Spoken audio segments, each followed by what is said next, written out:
అమరావతికి సంబంధించినటువంటి వ్యవహారంలో తాజాగా సిఆర్డీఏ కీలకమైన నిర్ణయాలు ప్రకటించి అమరావతి పరిధిలో గ్రామ కంటాలు 904 కోట్లతో మౌలిక సదుపాయాల కల్పనకు అథారిటీ ఆమోదం తెలిపింది.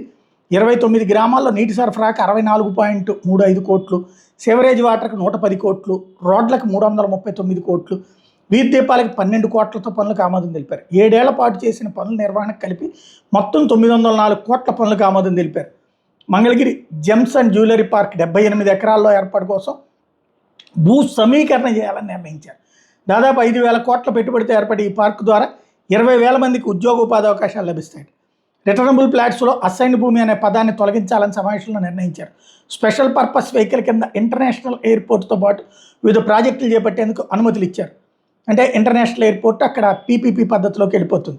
వాటర్ ట్రీట్మెంట్ ప్లాంట్ కోసం 2 ప్యాకేజీల కింద నీటిని శుద్ధి చేసేందుకు 411 కోట్లతో ఒక ప్యాకేజీ, నీటి సరఫరా కోసం 376 కోట్లతో మరో ప్యాకేజీకి ఆమోదం ఇచ్చారు.